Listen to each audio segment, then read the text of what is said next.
Shalom saudaraku, ada sebuah hari yang sering dirayakan sebagian umat manusia setiap tahun.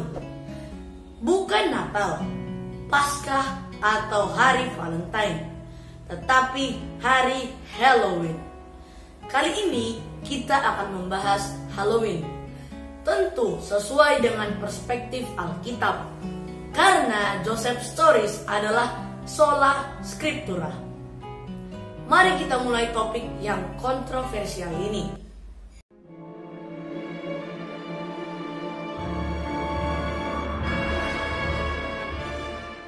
Kalian harus tahu bahwa tanggal 31 Oktober setiap tahunnya tak hanya mengingatkan masyarakat dunia tentang Halloween, tapi juga hari reformasi di mana Martin Luther memaku 95 dalinya di depan pintu gereja Kastil Wittenberg, Jerman pada tahun 1517. Hari yang sangat bersejarah bagi umat Kristen.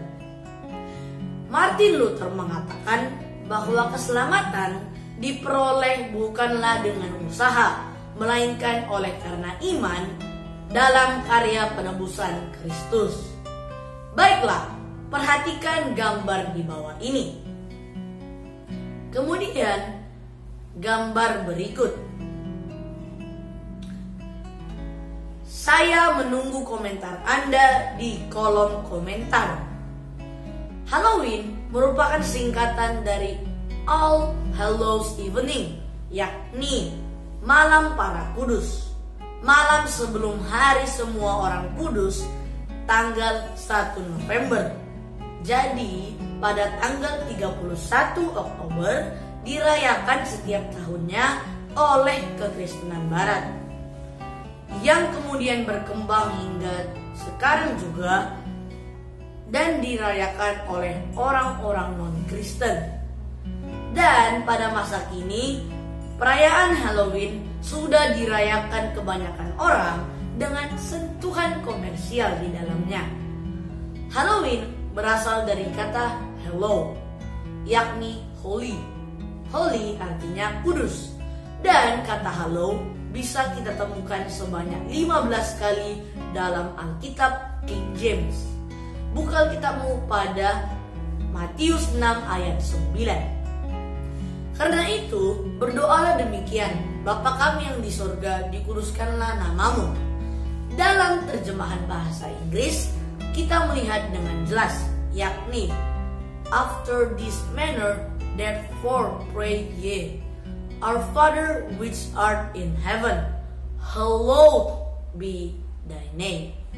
Pada abad pertengahan, api-api dinyalakan untuk memandu jiwa-jiwa dalam perjalanan mereka dan memalingkan mereka agar tidak menghantui kaum Kristen yang lurus hatinya.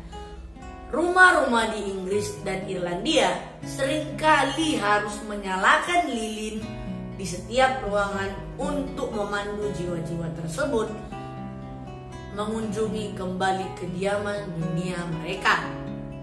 Sekarang ini orang-orang berdandan seperti mayat, The Walking Dead, dari berbagai lapisan masyarakat dalam perayaan ini. Tujuannya untuk mengenang orang yang telah meninggal dunia, termasuk para kudus atau santo atau santa, martir, dan semua arwah umat beriman.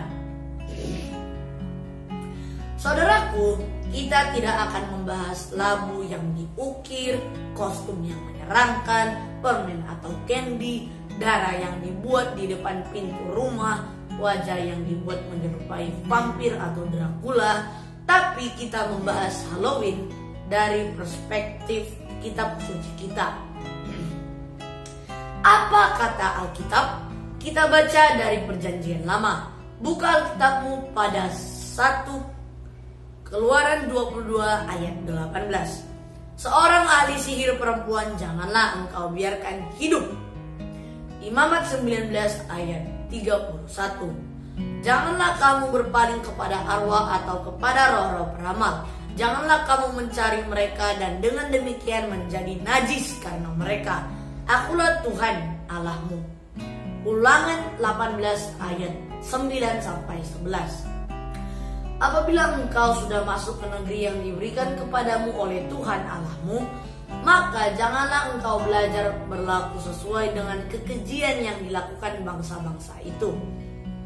Di antaramu janganlah didapati seorang pun yang mempersembahkan anaknya laki-laki atau anaknya perempuan sebagai korban dalam api, atau seorang yang menjadi petenung, seorang peramal, seorang penelaah, seorang penyihir, seorang pemantra, ataupun seorang yang bertanya kepada arwah atau kepada roh peramal, atau yang meminta petunjuk kepada orang-orang mati.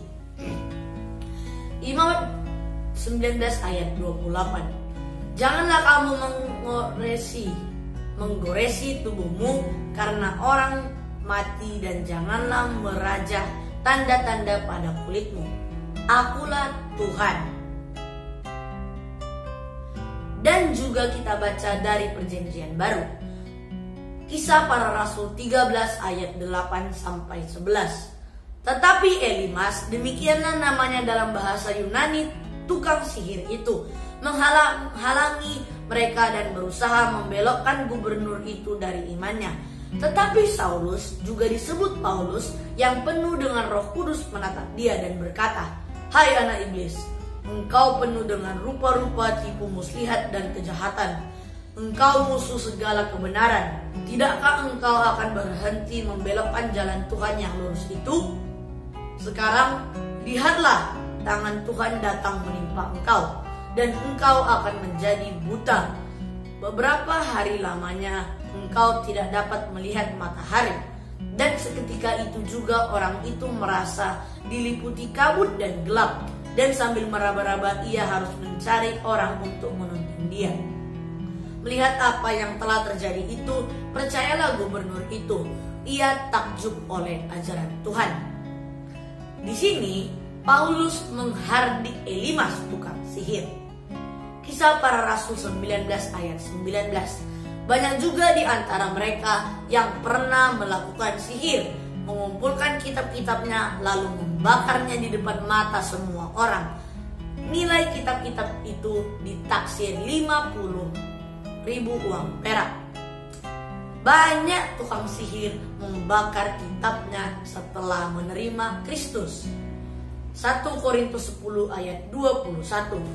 Kamu tidak akan dapat minum dari cawan Tuhan dan juga dari cawan roh-roh jahat. Kamu tidak dapat mendapat bagian dalam perjamuan Tuhan dan juga dalam perjamuan roh-roh jahat. Efesus 6 ayat 12. Karena perjuangan kita bukanlah melawan darah dan daging, tetapi melawan pemerintah-pemerintah, melawan penguasa-penguasa, melawan penghulu-penghulu dunia yang gelap ini, melawan roh-roh jahat di udara. 1 Korintus 10 ayat 31.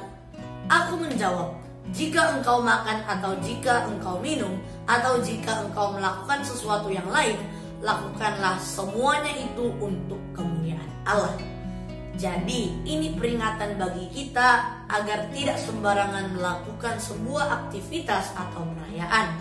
Karena Tuhan jelas meminta untuk aktivitas atau perayaan yang kita lakukan haruslah untuk kemuliaan Tuhan. Roma 13 ayat 12-13. Hari sudah jauh malam, telah hampir siang. Sebab itu marilah kita menanggalkan perbuatan-perbuatan kegelapan dan mengenakan perlengkapan senjata terang. Marilah kita hidup dengan sopan seperti pada siang hari. Jangan dalam pesta pora dan kemabukan. Jangan dalam percabulan dan hawa nafsu. Jangan dalam perselisihan dan iri hati. Ini adalah perintah agar kita menjauhi perbuatan-perbuatan kegelapan. Dunia sedang menyiapkan karpet merah menyambut kedatangan antikristus dan antek-anteknya. Dan di saat yang sama kita juga bersiap dan berjaga menyambut kedatangan Juru Selamat kita. Pertemuan kita akan saya akhiri dengan membaca Efesus 5 ayat 11. Janganlah turut mengambil bagian dalam perbuatan-perbuatan kegelapan yang tidak berbuahkan apa-apa.